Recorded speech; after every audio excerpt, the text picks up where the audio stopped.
Hello everyone, welcome to our channel what and let. जो हम MCQ series start किए थे उसमें हम एसी सर्किट जो आपकी उसका हम पार्ट 2 लेके आए हैं।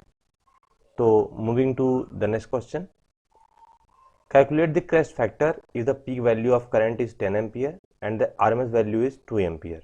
मैंने देखिए आपको बताया था कि पीक फैक्टर बोला जाए, ठीक है, नाम याद रखेंगे आप, पीक फैक्टर बोला जाए या क्रेस्ट फैक्टर बोला जाए, ठीक है।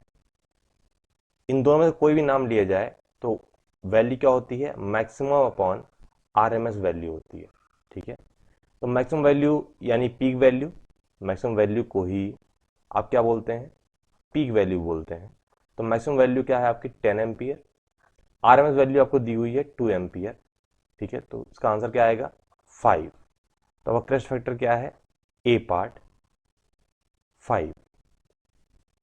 The next question is in a sinusoidal wave average current is always। तो ये मैंने आपको बताया था कि रूट मीन स्क्वायर करंट जो होती है उसमें आप जो वैल्यू है करंट की उसका आप स्क्वायर करते हैं, ठीक है। तो ये हमेशा याद रखिएगा कि आरएमएस वैल्यू जो भी होगी, ठीक है, वो हमेशा ग्रेटर देन होती है इसकी एवरेज वैल्यू की। केवल एक एक्सेप्शन क्या है कि रेक्टेंगुलर में ये दोनों सेम होते हैं। आप कह लीजिए रेक्टेंगुलर, ठीक है, और डीसी, इन दोनों केस में जो वैल्यू होगी आरएमएस और एवरेज दोनों बराबर होंगी। यहां पर average current is always less than, तो सेकंड का क्या आंसर होगा आपका B part. If maximum value of sinusoidal current is 5√2 ampere. देखिए इन्होंने दिया है कि मैक्सिमम वैल्यू करंट की यानी मान लीजिए आई मैक्स क्या है, वो दी हुई है 5√2 ampere. What will be the RMS value. देखिए साइनसॉइडल का आपने जब सॉल्व किया था तो हमने कहा था कि आरएमएस वैल्यू, अगर हम बात करें आरएमएस की, यहाँ पे आई है करंट है तो आई आरएमएस इक्वल टू होता है आई मैक्स बाय √2।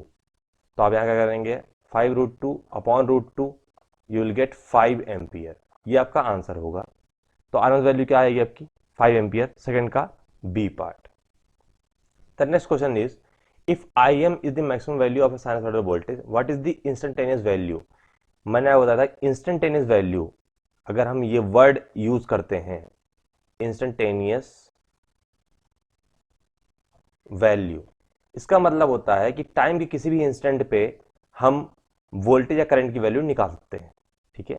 तो याद रखेंगे स्मॉल क्वांटिटी से इसको रिप्रेजेंट करते हैं और आई की वैल्यू क्या होगी, या तो आप ले सकते हैं कि I M sine omega T कर सकते हैं आप, ठीक है। Theta equal to omega T होता है तो आप यहाँ थीटा भी ले सकते हैं, या फिर आई एम कॉस का भी फंक्शन हो सकता है कॉस ओमेगा टी। तो इसका आंसर क्या होगा, लास्ट पार्ट, फोर्थ का लास्ट पार्ट होगा आपका answer. What is the correct expression for the RMS value of current. मैंने अभी आपको बताया था थोड़ी देर पहले कि I R M S equal to क्या होता है आई मैक्स बाय √2। तो देखिए यहां पर आप देखेंगे तो आंसर क्या होगा आपका B part, I R M S equal to I max by √2। Average value of sinusoidal current over a full cycle. देखिए जब भी हम फुल साइकिल की बात करते हैं जरा समझिएगा इस बात को कि मान लीजिए हमने एक साइनसॉइडल वेव ली, मान लीजिए साइनसॉइडल वेव है, ठीक है। इसके एक फीड में चलते हैं तो जितना पॉजिटिव एरिया है उतना ही नेगेटिव एरिया है। ये क्या है आपका टाइम पीरियड है। एक टाइम पीरियड में आप देख रहे हैं जितना एरिया आपका पॉजिटिव है उतना ही नेगेटिव है। और जानते हैं एवरेज वैल्यू जब भी आप निकालते हैं तो वो क्या होता है 1/t 0 to t function of F T D T. अगर थीटा है तो F of theta D theta, ठीक है। तो एवरेज वैल्यू होती है, बेसिकली ये है क्या, एरिया ही तो है, एरिया ही है ना ये। तो देखिए पॉजिटिव एरिया और नेगेटिव एरिया बराबर हैं तो ऑब्वियस सी बात है फॉर अ फुल साइकिल इसका आंसर क्या होगा 0 आएगा, ठीक है। आप सॉल्व करेंगे इसको मिल जाएगा। कोई दिक्कत होती है आप कमेंट बॉक्स में पूछिएगा, हम उसको सॉल्व करके बता देंगे आपको। The next question is average value of sinusoidal current over half cycle. देखिए जब भी हम हाफ साइकिल की बात करते हैं तो मान लीजिए 1/t/2 0 to t/2 फंक्शन मान लीजिए अगर करंट का है तो हमने मान लिया आई M sine theta D theta, ठीक है। इसको आप सॉल्व करेंगे तो आपको जो आई एवरेज मिलता है ठीक है, वो मिलेगा आपको 2im/पाई, जिसको आप सॉल्व करेंगे तो वो होगा 0.637 इंटू IM। ये वैल्यू आपको मिलती है, तो आंसर क्या होगा आपका A part. The next question is कि what is the correct expression for the form factor.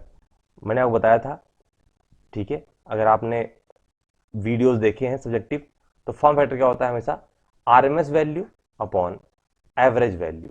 ठीक है, तो याद रखेंगे, अगर यहाँ करंट की बात हो रही है तो IRMS अपॉन आई एवरेज होगा, यानी बी पार्ट का आंसर होगा। What is the correct expression of omega.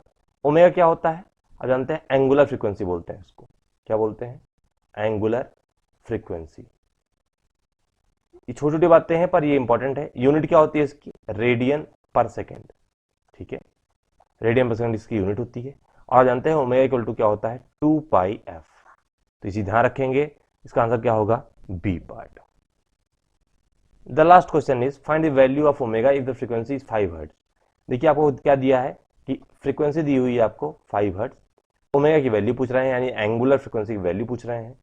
2πf करेंगे आप, 2 इंटू पाई इंटू एफ जगह 5 करेंगे आप, तो 10 पाई आ जाएगा। और पाई की वैल्यू आप जानते हैं कि अप्रॉक्सीमेटली 3.14 होती है, तो ये कितना मिल जाएगा आपको, 31.40 अप्रॉक्स रेडियन पर सेकेंड। ठीक है, तो आपका आंसर क्या आएगा, आपका बी पार्ट। ठीक है, so this is all about this video. अगर आपको ये वीडियो अच्छा लगा है, आप इसको लाइक करें, चैनल को सब्सक्राइब करें।